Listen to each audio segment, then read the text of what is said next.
When consumers were greeted by the new Cannabis 2.0 products in Canada this month, one company had more than a third of the entire lineup of vapes and edibles in the market. Of the 59 products available in Ontario, 20 were sold by Toronto-based Auxly Cannabis. Our own David George Koch joins us now, and he's standing by with the CEO of the company. David, take it away. That's right. Hi, Andy. Thanks for that. When consumers were looking for their 2.0 products, one company really stood out from the rest of the pack with the breadth of products available. And I'm here with Hugo Alves. He's the CEO of Auxly Cannabis that had quite a number of vapes and edibles available on the market relative to a lot of other larger players that didn't necessarily have that kind of product launch. I was wondering, Hugo, if you can kind of walk me through how exactly were you able to really strike that kind of strong launch relative to companies such as Cannabis or Freya that didn't necessarily have that many products on the market? Sure. So first, thanks for having me on the show. So I think the biggest thing that set us apart is that our entire organizational focus for the past 20 plus months has been on being at the 2.0 starting gate with a compelling portfolio of branded cannabis products, with vapor, chewable, and chocolate formats.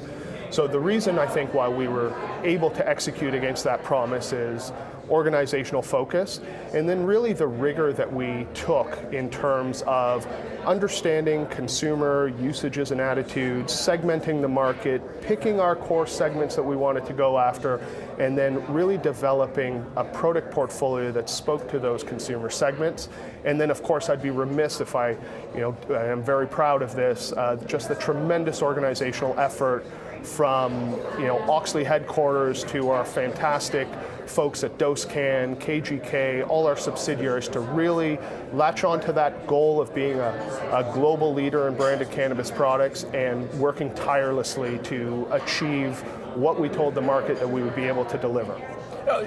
You were absent from the Cannabis so-called 1.0 with not a lot of dried flower offerings. What was really behind the decision on really skipping that part of the market and really deciding to focus all your efforts on getting those vape and edible products to market? So I think it was really two things. One was just understanding our own corporate limitations, and when we started, it was already 4 years after the 1.0 marketplace, and then of course we still had a lot of capex to spend to get to a point where we would have a consumable product for sale that we were comfortable with. So one was understanding our corporate limitations, and then really our regulatory acumen of being able to foresee that the government would introduce regulations for derivative products, and then acquiring the people, assets, and capabilities to position us to participate there, and then consumer research. And what happens to a market, a 1.0 market, when derivative products are introduced? Sizable shift away,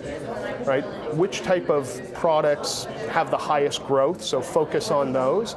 And an understanding, so in our view, in a 1.0 product where you're dealing with dried cannabis, is that product really lend itself to large-scale production at a quality level that can compete with illicit market sources? And in a 2.0 marketplace, we felt that we had a better chance of really having quick displacement from illicit to legal because of the advantages that you get in terms of product quality, safety, and efficacy.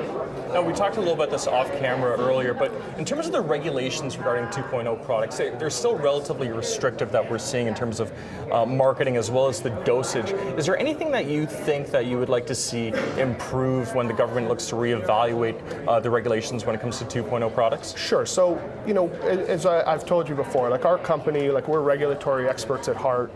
That's really what drives a lot of our strict competitive advantage. And one of the things, we understand the government is going to take a very cautious approach, and we're supportive of that because it is the best way that they can meet the underlying policy objectives of the Cannabis Act. However, we do hope that the government takes a very sort of evidence-based, consumer-focused approach to how they go about refining their regulatory regime. So would we like to see a more liberal marketing environment? Of course we would, but we understand the reasons why the government has taken the approach. And so as a company that doesn't have as much in treasury as some of the larger companies, right? We didn't get $5 billion from our strategic partner. Having a more restrictive environment where we can really flex our ability to understand regulations and how to participate and operate within the regulations, it's worked out in our favor, actually. And on the dosage levels, a 10 milligram dosage, I think consumers are starting to realize that from the legal regulated industry, that is actually, it is a fairly good starting place for consumers. Would we like to see the 10 milligram per package restriction lifted? I think, that would be kind of where we would look to see for progress in regulatory environment in the sort of coming months and years. So you mentioned a strategic partner. You have tobacco giant Imperial Brands as your partner. I think last time you were on BNN Bloomberg. That's right. We talked about their investment with Auxly. Recently, last month, they upped and topped their investment to the company, and it's now at 19.9%. What do you plan to do with the additional proceeds that Imperial provided you guys? Well, I think we're just going to continue to use proceeds to execute against our core vision of being a global leader in branded derivative products. So that is both to make sure that we are leveraging, taking a very disciplined consumer focus, leveraging our best-in-class science and innovation capabilities to continue to roll out new products and product innovations that respond to unmet consumer needs and grow the category.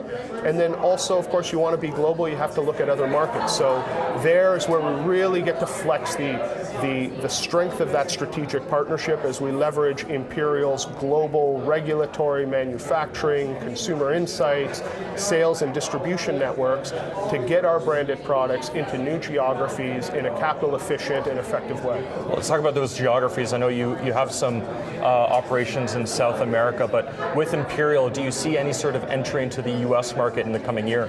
So we've looked at all of the major jurisdictions, and I would say, where you should keep an eye on for us is more in the EU than it would be in the US right now. When we enter the US, it'll be through a very regulatory focused mechanism, through an FDA process. But right now, in terms of looking what markets are evolving quickly and really of interest to us from a consumer packaged goods perspective, we think Europe has a tremendous amount of promise.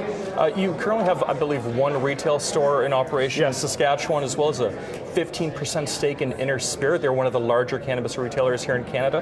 What exactly is Auxly's retail strategy, and do you have any concern that you may be lacking focus when it comes to deciding on your retail strategy opposed to your 2.0 product rollout? So we were very early. So we won a license in Saskatchewan. Okay.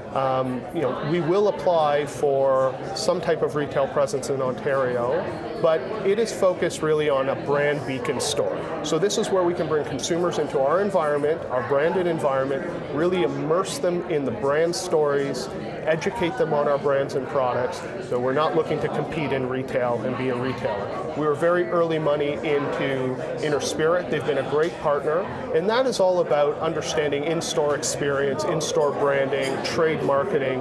In terms of how we want to compete in retail, that is going to be through sales and supply chain excellence, making sure that we have best-in-class fill rates, making sure that when we make a promise to have products on shelves, that we deliver against them and have that constant dialogue between sales, operations, and our retail partners so that we can manage their expectations and deliver against them. Hugo, that's all the time we have now for you. Thank you very much. Thank you very much. Take care. Back to you, Andy. Thank you.